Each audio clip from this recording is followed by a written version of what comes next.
Before Xi's departure, the Chinese Communist Party proclaimed to the world that this visit will promote a peaceful resolution to the Russian-Ukrainian war.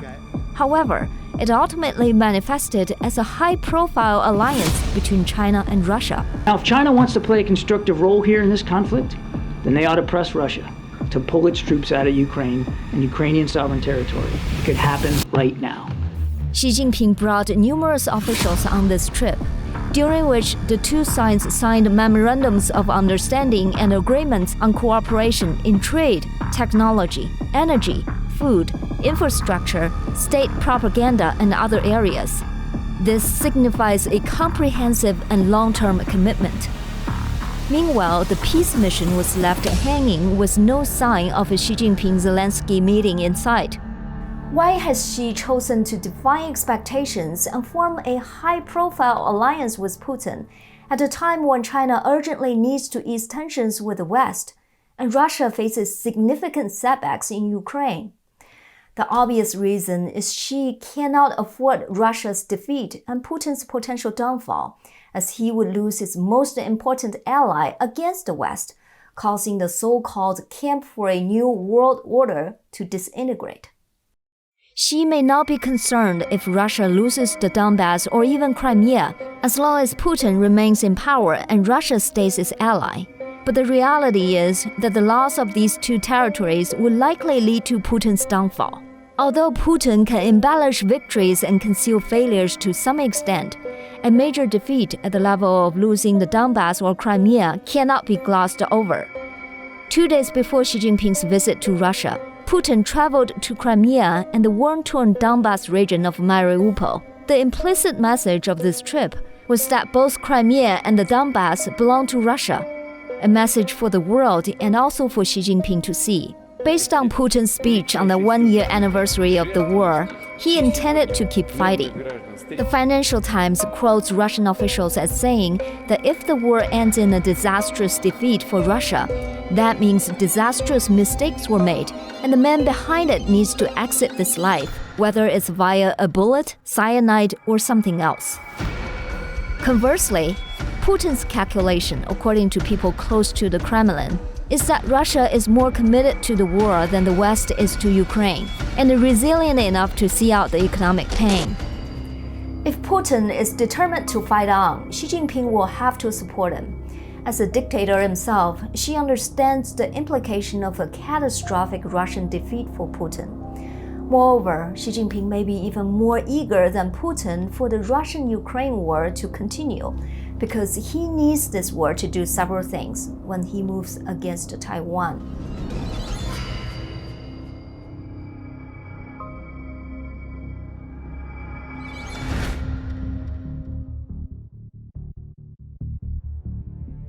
One of China's most important military theories is Sun Tzu's concept that the best war strategy is to subdue the enemy without fighting.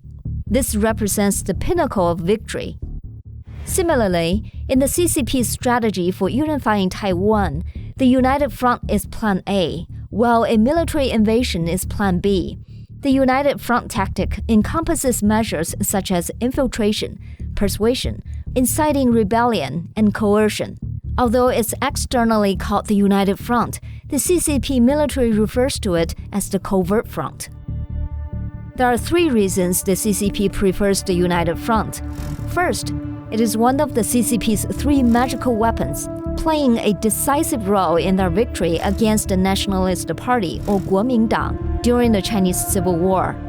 The CCP has extensive experience and remarkable achievements in this area, including its deep and successful infiltration of the West and Taiwan. Second, the CCP currently faces an economic downturn and a collective confrontation from Western alliances. A full military invasion is costly and has no guarantee of success. Contrarily, at present, various factors favorable to the United Front route are emerging, including those related to the Russia-Ukraine war. The mentality of the Taiwanese people has changed significantly since the Russia-Ukraine war began. They now prefer to avoid conflict and maintain peace as long as possible. This shift is evident in the campaign slogans of the Democratic Progressive Party, or DPP's presidential candidate. During the 2020 presidential election, following the fall of Hong Kong and the collapse of the one country, two systems policy, Taiwan's population was highly repulsed by the CCP.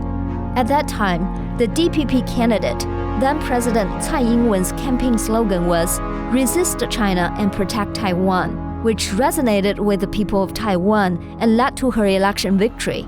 However, for the January 2024 presidential election, the DPP's presidential candidate's slogan has changed to "Peace and Protect Taiwan."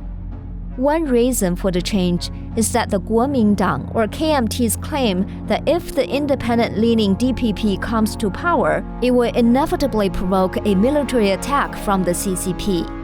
This statement has some merit, as the outcome of the DPP winning the presidential election is indeed an important indicator for Xi Jinping to measure whether peaceful reunification remains hopeful, but it is not the only indicator. However, both the CCP and the KMT hope to create the impression among the Taiwanese people that if the DPP is elected, the Taiwan Strait will be on the path to war. On March 10th, Xia Liyan, vice chairman of the KMT, visited China and was received by Wang Huning, chairman of the Chinese People's Political Consultative Conference, who is in charge of the Taiwan issue. Wang Huning told Xia that Taiwan independence is incompatible with peace and that the KMT and the Communist Party must resolutely oppose Taiwan's separation and external interference, jointly maintaining peace and stability across the Taiwan Strait. This statement is directed at the people of Taiwan with an implicit threat. As long as the DPP candidate is re-elected, there will be no peace in the Taiwan Strait. Having witnessed the Russia-Ukraine war, the Taiwanese people are highly averse to the prospect of war befalling them. A team led by Emerson New, a professor at Duke University in the United States, has been conducting the Taiwan National Security Studies Survey since 2002. Their December 2022 survey of 1,500 adults over the age of 20 revealed that when asked whether Taiwan should strengthen its military power to confront China or adopt a more moderate policy to avoid creating cross-strait tensions, the majority, 63.6%, chose moderate policies, more than double the number who opted for strengthen the military, 31%. Additionally, the survey found that after the Ukrainian war, most Taiwanese do not believe the United States will send troops to help defend Taiwan, but only provide weapons. The current mentality of the Taiwanese presents a prime opportunity for the CCP to implement its coercion strategy. Such an approach could combine blockade and united front tactics, making it more effective and quicker to achieve results than the united front tactic alone. Specifically, this could involve the CCP imposing a blockade on Taiwan, not as a prelude to an amphibious landing, but to set the stage for the united front effort to take place on the island.